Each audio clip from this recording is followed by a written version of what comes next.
He settled into seat 3A of the Boeing 787, his worn canvas jacket contrasting sharply with the polished leather of first class. The flight attendant's eyes narrowed as she scanned his boarding pass, her perfectly manicured finger tapping against the paper.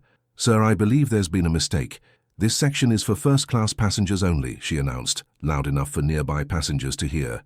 "My boarding pass says 3A, he replied quietly, pointing to the seat number. Her lips tightened into a thin smile. "Perhaps you misread your ticket. Economy class is further back." She gestured toward the rear of the plane with practiced elegance. The businessman across the aisle chuckled, exchanging knowing glances with his colleague. "I understand the confusion," the man in the beige jacket said, his voice steady. "But I was given an upgrade." "An upgrade?" She raised a perfectly shaped eyebrow. "That seems unlikely." Her tone made it clear what she thought of his weathered boots and faded jeans. The flight attendant reached for his boarding pass again. "Let me just double-check this with my supervisor." As she walked away, whispers rippled through first class. A woman in pearls 2 rows ahead turned to stare. The businessman across the aisle smirked. The flight attendant returned with her supervisor, who examined the boarding pass with visible surprise. "Everything appears to be in order, Mr. Harrington. Veronica will assist you with anything you need." During your flight, Veronica's smile didn't reach her eyes as she reluctantly offered him a pre-flight drink. When turbulence hit 20 minutes after takeoff, he tilted his head, listening intently to the aircraft's sounds. Something wasn't right. He leaned toward Veronica as she passed. "Excuse me," he whispered. "I think you should tell the captain to check the portside hydraulic pressure. There's a distinct pitch change in the system flow." Her expression morphed from irritation to confusion to shock in an instant. James Harrington lived by a simple philosophy: let your work speak for itself. At 52, his weathered hands told the story of a man who believed in craftsmanship over showmanship. The canvas jacket he wore on that fateful flight had accompanied him to engineering sites across 6 continents, its pockets still containing notes scribbled during his latest design breakthrough. What Veronica and the smirking passengers couldn't see was that those hands had designed safety systems that protected millions of air travelers every day.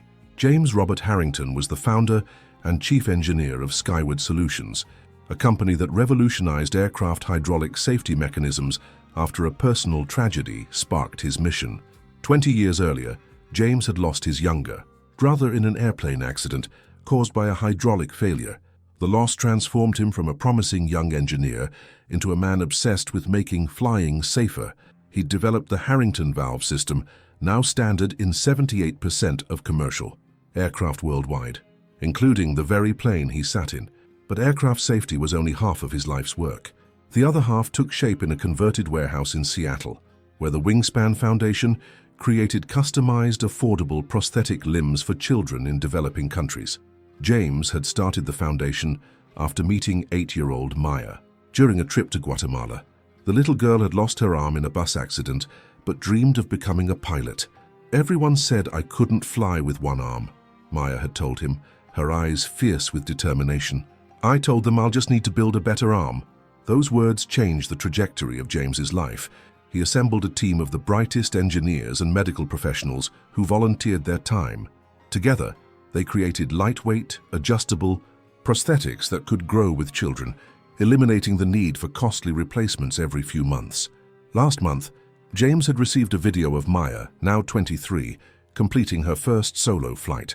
The prosthetic arm James had designed for her operated the aircraft controls flawlessly. The video ended with her holding up both her natural and prosthetic hands in a victorious gesture. James never mentioned these accomplishments in casual conversation. He didn't wear expensive watches or drive luxury cars. His modest 2-bedroom home contained more engineering books than furniture. His wife, Dr. Elaine Harrington, shared his philosophy of quiet purpose over obvious wealth. As a pediatric surgeon specializing in reconstructive procedures, she often collaborated with Wingspan, bringing her medical expertise to the engineering challenges. The only luxury James permitted himself was flying first class when his work required travel, not for the comfort, but because the extra space allowed him to spread out his technical drawings without disturbing other passengers. Today's upgrade, however, hadn't been his choice. The airline had surprised him with it in recognition of his millionth mile flown with them. "We're honored to have you fly with us so consistently, Mr. Harrington," the check-in agent had said, warmly. If only Veronica had received the same memo. As the Boeing 787 reached cruising altitude, James noticed that Veronica was avoiding his section, delegating service to her junior colleague, the younger flight attendant, named Thomas according to his name tag, seemed puzzled by the tension but provided attentive service. "Can I get you anything else, sir?" Thomas asked after serving James a club soda. "This is perfect, thank you," James replied, returning to the technical journal open on his tray table. 2 rows ahead, Richard Blackwell, the businessman who had smirked earlier, was loudly discussing his recent acquisition of a struggling aviation parts manufacturer. "The company was bleeding money, but I saw the potential," Richard announced to his seatmate, his voice deliberately carrying, "We'll strip it down, sell off the research division, and focus on the profitable government contracts." James's ears perked up.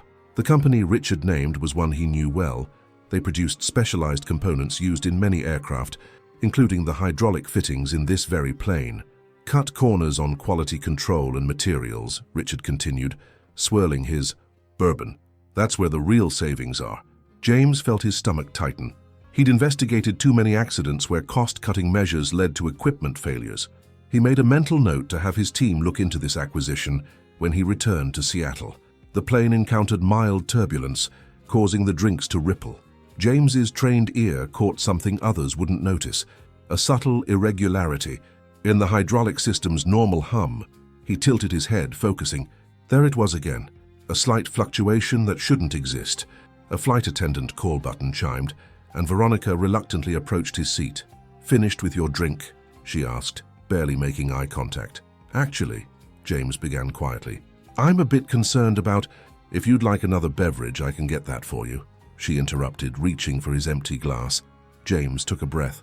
"I believe there might be an issue with—" The plane shuddered suddenly, more forcefully this time. Overhead bins rattled. A few passengers gasped. "Just ordinary turbulence," Veronica announced to the cabin with practiced reassurance, though her knuckles whitened around the armrest she gripped. James noticed a young girl across the aisle clutching a worn teddy bear, her eyes wide with fear. She couldn't have been more than 7, about the same age as Maya when he'd first met her. "Hey there," he said gently, leaning slightly toward her. "What's your bear's name?"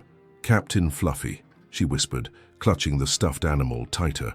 As the plane shook again, "Well, Captain Fluffy picked a good day to fly," James said with a warm smile. "Did you know planes are designed to handle bumps in the air just like cars handle bumps on a road?" The girl shook her head. "It's true, I helped design some of the parts that make these planes extra safe." Her mother, seated beside her, gave James a grateful look as the girl's grip on the bear relaxed slightly. The intercom crackled. "This is your captain speaking. We're experiencing some turbulence and have turned on the fasten seatbelt sign. Please return to your seats and ensure your seatbelts are securely fastened." James caught another sound beneath the captain's voice, a faint rhythmic fluctuation in the hydraulic system that shouldn't be there. He'd heard similar sounds before, in simulations of failing pressure valves. His concern deepened. When Veronica passed by again, he tried once more. "Excuse me, but I really think the flight crew should know—" "Sir," she cut him off with a tight smile, "I assure you our pilots are highly trained professionals. Please leave the flying to them." The businessman, Richard, laughed. "Not a fan. So of turbulence, are you? Perhaps you'd be more comfortable in economy next time." James fell silent, weighing his options. The irregularity wasn't critical yet, but if it worsened, he pulled out his notepad and began calculating pressure tolerances and failure scenarios, occasionally glancing out the window at the wing. The plane dipped suddenly, causing several passengers to gasp. The fasten seatbelt sign illuminated with a ding. This time even Richard looked concerned. The aircraft lurched violently to the right. Oxygen masks dropped from overhead compartments. A collective gasp rippled through the cabin as drinks spilled and loose items clattered to the floor. "Ladies and gentlemen, this is your captain," the intercom crackled with forced calm. "We're experiencing some unexpected turbulence. Please remain in your seats with your seatbelts fastened." James detected the undertone of concern in the captain's voice. The hydraulic fluctuation he'd noticed had worsened. The subtle whine, now a distinct irregular pulse. He recognized the sound pattern. It matched a catastrophic failure simulation he'd run 3 years ago. As Veronica rushed past, steadying herself against seatbacks, James caught her arm gently. "Listen carefully," he whispered, his voice low but clear. "The port-side hydraulic system is experiencing pressure anomalies consistent with a bleeding valve in the secondary control module. The primary is compensating, but if it fails, you'll lose partial control of the left aileron and spoiler panels." The technical precision of his words stopped her cold. She stared at him, confusion giving way to alarm. "How could you possibly know?" "I designed the system," he said simply. "I need to speak with the captain immediately. We have approximately 18 minutes before the primary system shows signs of failure." The color drained from Veronica's face. She reached for the crew phone, hands trembling slightly. "Captain, this is Veronica. I have a passenger in 3A who says—" She paused, looking at James uncertainly. "He says he's the engineer who designed our hydraulic system, and he's detecting signs of failure." There was a pause, then she handed James the phone. "This is Captain Reynolds. Who am I speaking with?" "James Harrington, Chief Engineer at Skywood Solutions. Your port-side hydraulic system is failing. The pressure fluctuation pattern suggests a manufacturing defect in the H47 valve, likely from batch 1572, which had a recall notice issued last month." A beat of silence. "Mr. Harrington, the James Harrington?" "Yes, I recommend reducing speed and altitude immediately to decrease system strain while I walk your engineer through a diagnostic sequence." The seriousness in the captain's voice was evident when he responded. "Mr. Harrington, we'd be grateful for your assistance. I'm sending my first officer back to escort you to the cockpit." Within moments, a uniformed first officer appeared. "Mr. Harrington, please come with me." As James unbuckled his seatbelt, the shocked faces of the first-class passengers tracked his movement. Richard Blackwell's smug expression had vanished, replaced by growing concern. "Is something wrong with the plane?" the little girl with Captain Fluffy asked, her voice small. James knelt beside her seat. "Don't worry. These planes have backup systems for their backup systems. That's why I'm going to help the pilots, to show them which button to press." He smiled reassuringly. "Keep Captain Fluffy close. I bet he'd like to hear a story while I'm gone." Before following the first officer, James turned to the cabin. "Everyone remain calm and stay seated. This aircraft has redundant safety measures specifically designed for situations like this." As he passed Veronica, now ashen-faced, he added quietly, "Perhaps next time listen when someone tries to tell you something important, regardless of what jacket they're wearing." The next 40 minutes were a blur of focused activity in the cockpit. James guided the flight crew through a series of procedures to isolate the failing valve and reroute hydraulic pressure. His intimate knowledge of the system saved precious minutes as they diverted to the nearest suitable airport. "Ladies and gentlemen," the captain announced as they began their descent, "thanks to the expertise of one of our passengers, we've addressed a technical issue and will be making an unscheduled landing in Denver. I want to assure you there is no immediate danger." When James returned to his seat for landing, the atmosphere in first class had transformed. Passengers who had previously ignored him now watched with newfound respect.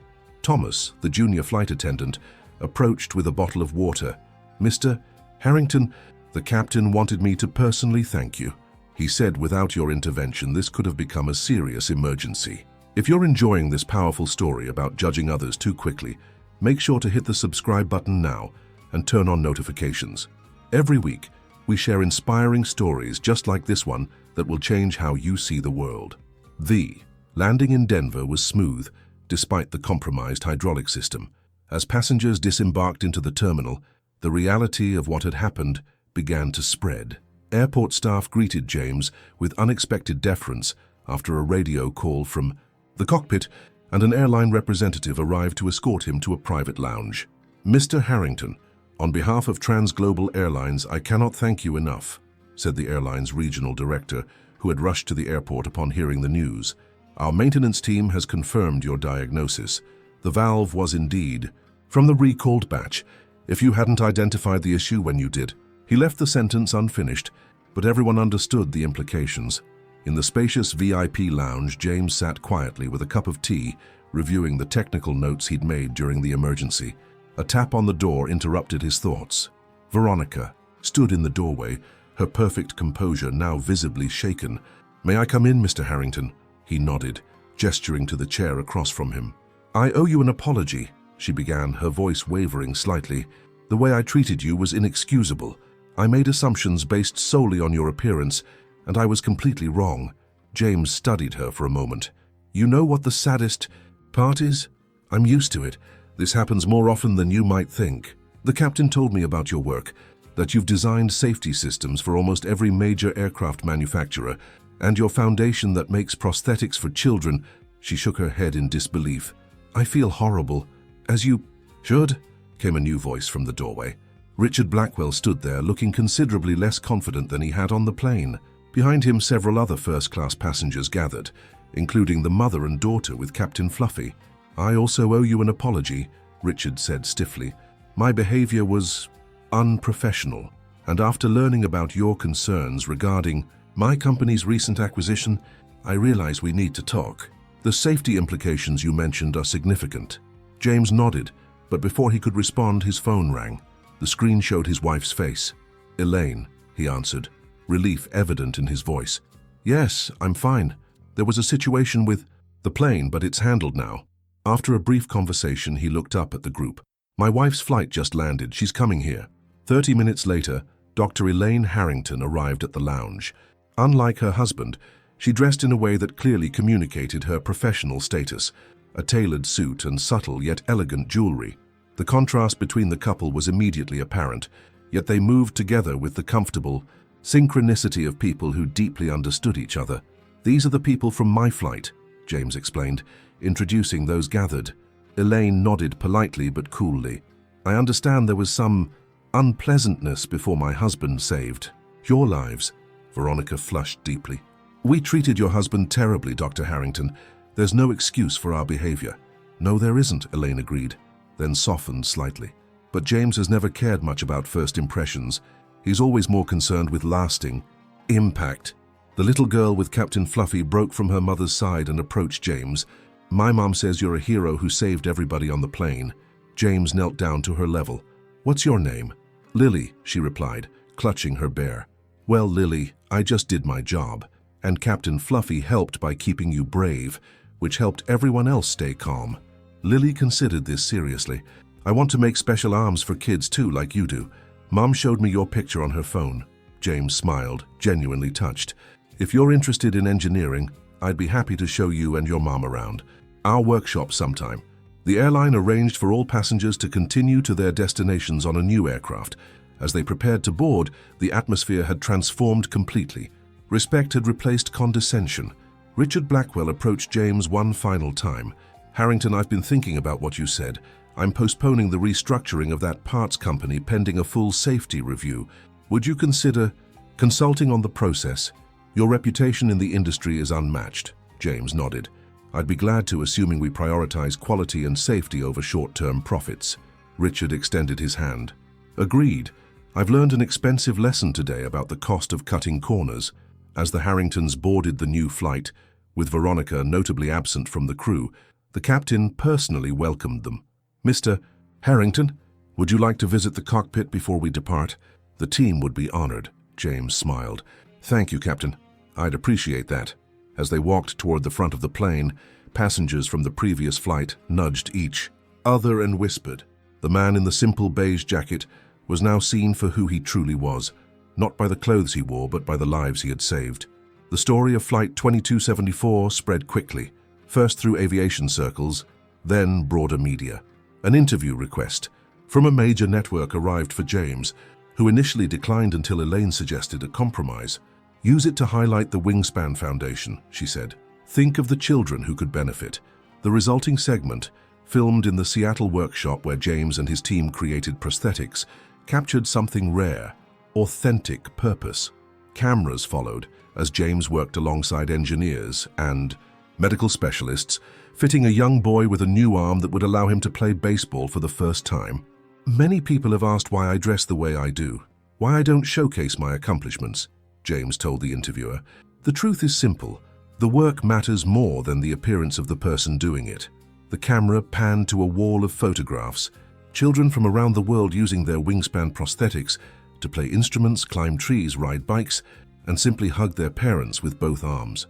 Every meaningful achievement in human history came from someone focusing on contribution rather than credit, James continued. When we obsess over appearance, whether it's our own image or our judgment of others, we miss the opportunity to create genuine impact. In the months that followed, applications to engineering programs nationwide saw a marked increase. The Wingspan Foundation received an unprecedented influx of donations and volunteer applications. Even Richard Blackwell made good on his promise, implementing new quality control measures that exceeded industry standards. Veronica Adams requested a transfer to the airline's training department, where she developed a new curriculum module titled Beyond First Impressions, Recognizing Expertise in Every Form. It became mandatory for all customer-facing staff. Perhaps the most touching response came from 8-year-old Lily, who sent James a crayon drawing of Captain Fluffy wearing a Wingspan prosthetic arm. The note attached read, "Captain Fluffy lost. His arm saving another bear from danger. Can you help him too?" James framed the drawing and hung it prominently in his workshop. In our world of carefully curated appearances, we've become experts at packaging rather than substance. We judge books by covers, success by symbols, and worth by wardrobes. But true excellence rarely announces itself. It simply does the work that matters. The next time you encounter someone who doesn't match your expectations of what important looks like, remember Flight 2274. Remember that greatness often wears simple clothes, speaks in quiet tones, and focuses on contribution rather than credit. The most valuable people in any room are rarely those demanding attention, but rather those paying attention, noticing problems others miss, offering solutions without seeking praise, and measuring success by impact rather than applause. Look deeper, listen better, judge less, because the person you dismiss today might be the one who saves you tomorrow. If this story touched your heart, remember to subscribe and share it with someone who needs to hear its message. The world changes one perspective at a time, and perhaps the next story will change yours in ways you never expected.